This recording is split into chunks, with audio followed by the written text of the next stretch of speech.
I got nightmares in my head, I fear thoughts build up until I can't hear. That my mind fills up into a creature, and it haunts me somewhere much deeper. I got nightmares in my head, I fear the thoughts build up until I can't hear. That my mind fills up into a creature, and it haunts me somewhere much deeper.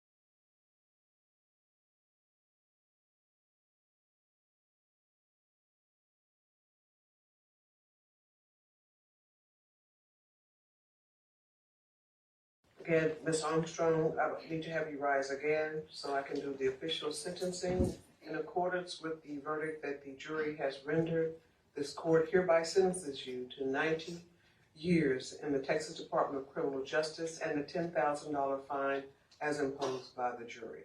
You may be seated. Is there any allocution to be done? Yes, Your State has two people. We first like to call Kate and Case. Okay. Hold on, Judge. You want the cameras to do that?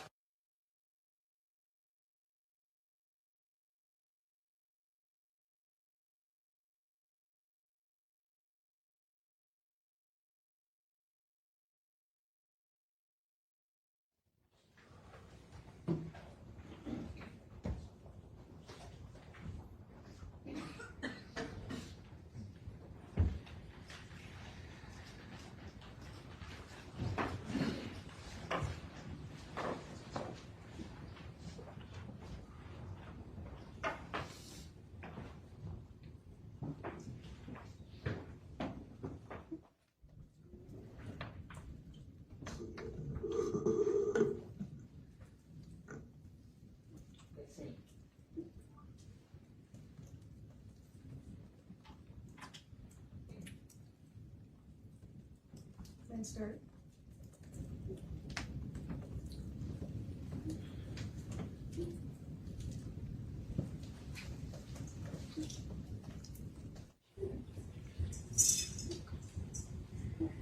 Caitlin, I want you to know that I fought for Mo with everything I had that night. From the moment that I got home and started doing chest compressions, which was the longest 10 minutes of my entire life, I remember feeling so relieved when the police arrived, that help was finally there, people who really knew what they were doing and who could help me care for her. I fought for her afterwards when I was pulled from my home by police and taken downstairs. I initially refused to go to the police station that night because I didn't want her to be alone. In one of the body cam videos, I say something along the lines of, "I can't leave her. I'm the only one she has here." I couldn't understand why they weren't bringing her downstairs to the ambulance so that they could rush her to the hospital. I asked one of the officers why they weren't bringing her down. And that's when he told me that she unfortunately didn't make it. That was the first moment that night when I realized that there was no coming back from this. I think I had just assumed that as soon as she was taken to a hospital, that she was going to be okay. It never actually crossed my mind in the chaos of that night that she wouldn't be alive, that she would die, that she was already dead when I arrived home. I was questioned for almost 3 hours that night. They finally let me wash the blood off my hands in the police station bathroom. And I'll never forget that moment in the bathroom. Watching the sink turn red and wanting to put it back on my hands because it was the only thing I had left of her. Your actions caused that pain. I remember waking up a few hours later in my dad's bed with my sister and realizing that it wasn't a dream, that it was all real.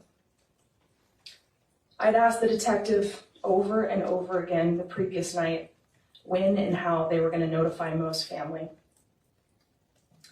For what felt like an eternity the next morning, I waited for her mom and dad to call me. Finally, Karen called me, and it was the hardest phone call of my life. She was wailing, screaming. She wasn't speaking words at first. It was raw and guttural. It was the vocalization of grief. Her world had stopped. She was confused and in disbelief. She kept saying over and over again, "Who would ever want to hurt my baby?" Her mom asked me if I thought she had been raped. I told her no. She asked me if I thought it was quick. And I said yes, I thought it was quick, even though I didn't know. At no point in my life did I think I would ever have to tell someone's mother that I thought their daughter's death was quick. Your actions caused that pain.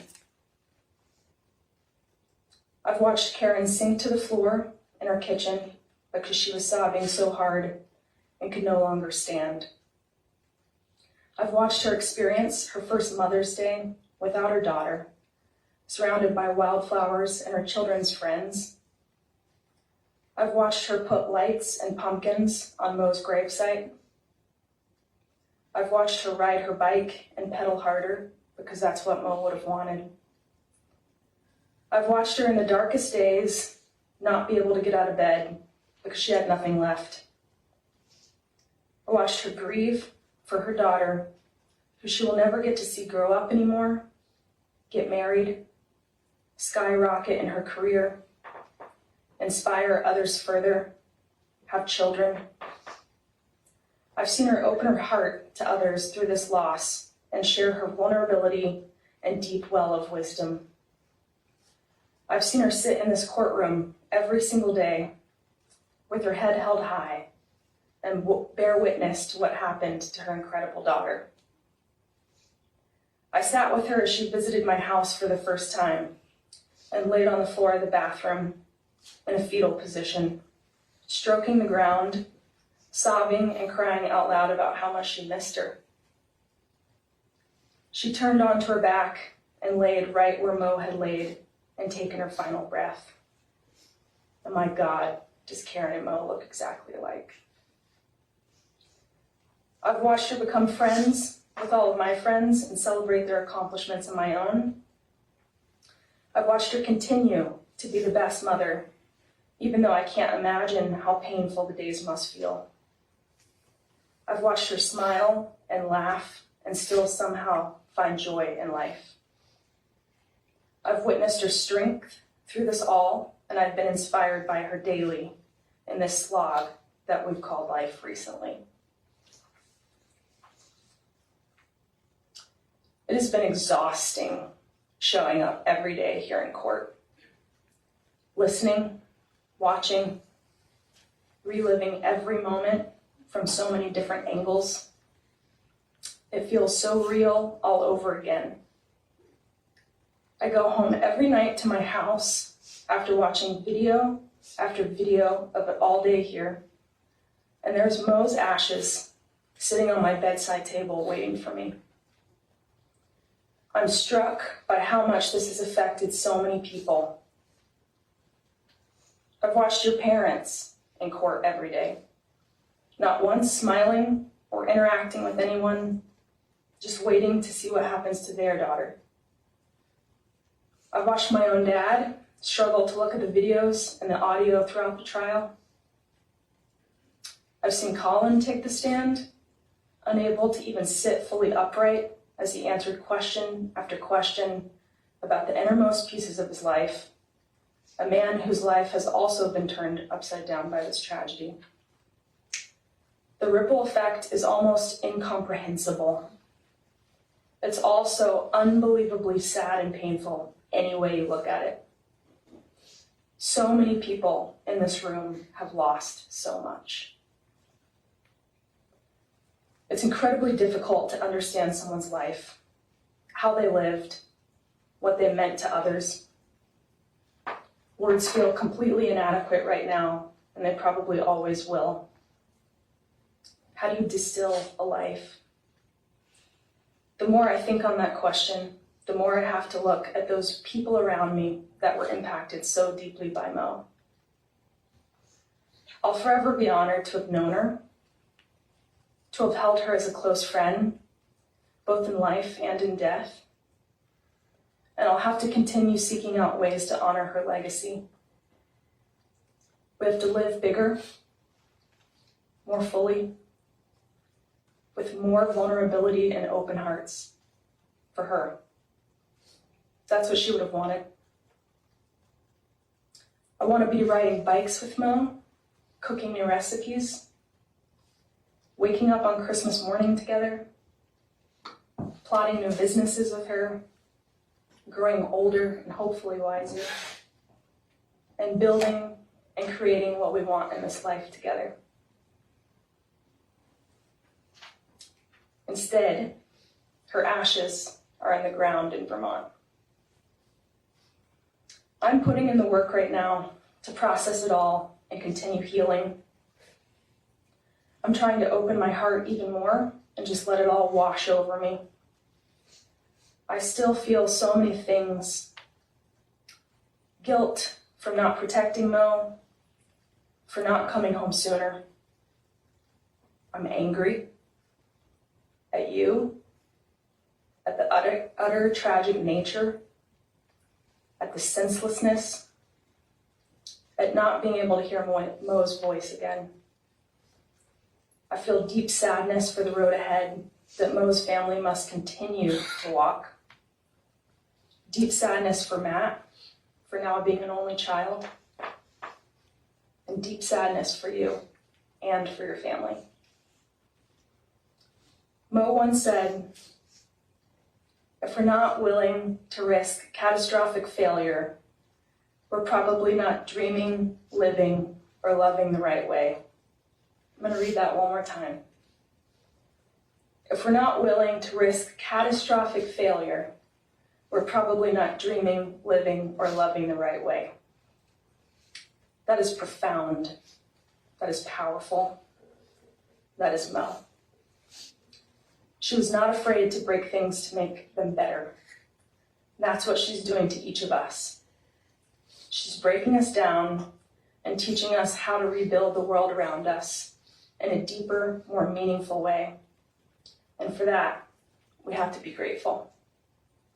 We have to be grateful to her for living with such poise and vibrancy, for truly seeing those around her as they were, for pushing us to do better and to be better humans. Those closest to her knew she had no limits, and it was an honor, a privilege, to be in her orbit, even for only a short time. Even after all of this, I feel hope.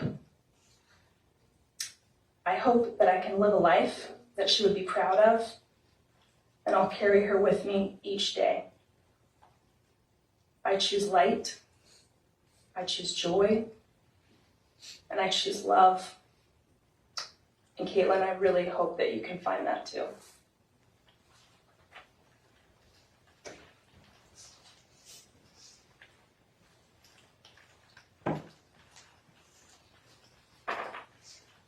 Karen Wilson, y'all.